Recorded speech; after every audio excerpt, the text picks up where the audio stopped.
All right. Well, hopefully you guys had a chance to successfully take your quiz on how well you know the presidency of George Washington, and hopefully that was a success for you, right? So we talked a little bit about where we're going in this lesson this week and talking about the presidency of George Washington. But I think in order to do that, we need to first sort of give you context into how we got to a point where George Washington wound up as president of the United States, right? And so in order to do that, we need to first start and take a look at the Articles of Confederation, right? This was the first form of government that was created by the Second Continental Congress while the American Revolution was being fought. Although it wasn't really sort of implemented and ratified until 1781, the Articles of Confederation was essentially a document that created a government that went completely opposite of the type of government that the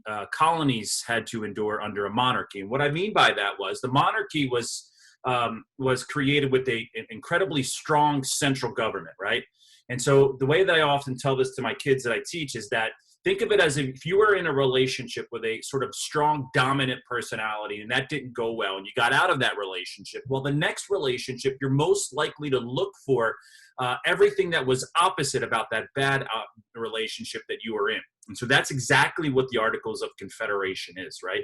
If we had a strong central power, a central authority under the monarchy of King George III and the British style of government, well, under the Articles of Confederation, we had essentially a non-existent central government.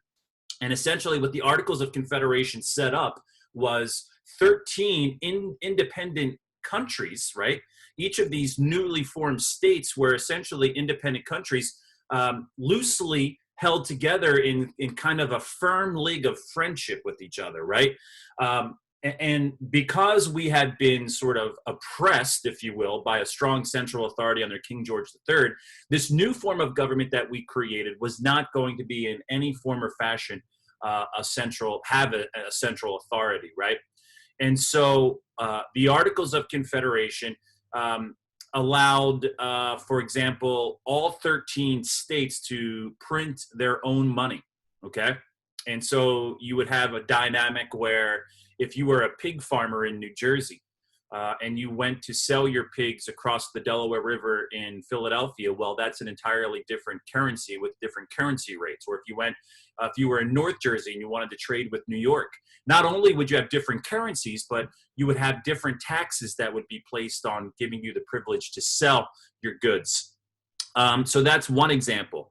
Other examples include there was only one branch of government under the Articles of Confederation, just the legislative branch. There's no executive branch. There's no judicial branch, right? So there was no president, right? Now I know a little quirk in history. Some people will like to say that the first president of the United States was not George Washington. It was a man by the name of John Hanson.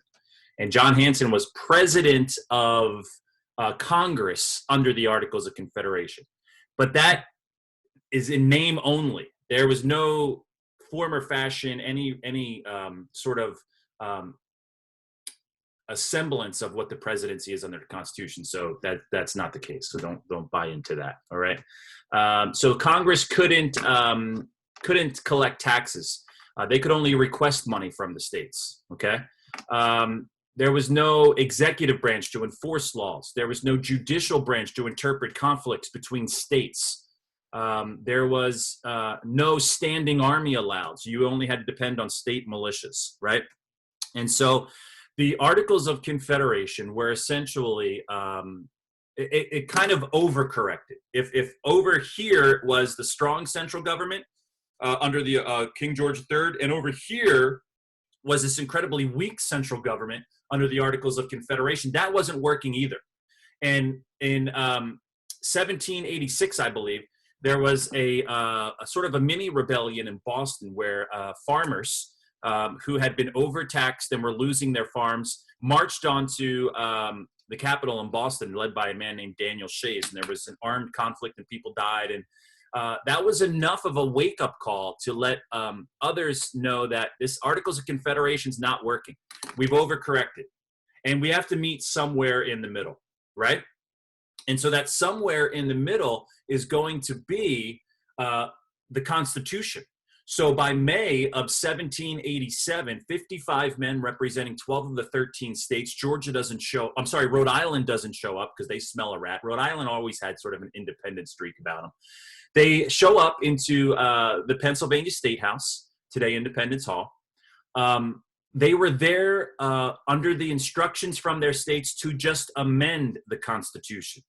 But two men, primarily James Madison and Alexander Hamilton, had other plans. And they collected these men together under the idea that they were just going to amend the Articles. But days into this meeting, it was quickly determined that we're not here to just amend the Articles. We're here to throw it out and start all over, because James Madison had written a new plan for government known as the Virginia Plan. And the Virginia Plan looks very similar to what we see today, right? It has a bicameral legislature made up of two houses. Now, under James Madison's plans, you would have had popular representation in each of the houses, meaning that the number of representatives would have reflected a number of people living in your state. It had an executive and a judicial branch, right? And so the smaller states thought, well, this is outrageous. We're going to lose all of our power. Right now, under the Articles of Confederation, we have an equal vote. There was just one vote per state, regardless of the population. And so there was this compromise that came about, right? And this compromise was, okay, we're going to have a bicameral legislature. One house will be popularly represented according to how many people live in your state. The other house will have equal representation, the Senate today and the House of Representatives, right? We're going to have an executive branch, right? And we'll have a judicial branch. So much of the government that we see, obviously, because it's the Constitution, right? So by May through September of 1787, right? Now, what was George Washington's role in all this? Washington was unanimously named president of the Constitutional Convention. And that's an important thing, because while he's not by any means less intelligent than the other founding fathers, he didn't have the formal education, and it wasn't necessarily part of his personality, I think, to be politically extroverted, if you will. So he wasn't the kind of guy that was going to give this long soliloquy in front of a group of people about the way the government should be run, right? But he had an extensive library, was well-read, but just didn't have the formal education of a Madison or a Thomas Jefferson. So by making him the president of this convention, his main role is to sort of keep the ball rolling, right, and keep things moving. And he didn't necessarily have to engage in the debate as the president. So it was sort of a really smart thing for the convention to do, to name him the president, right?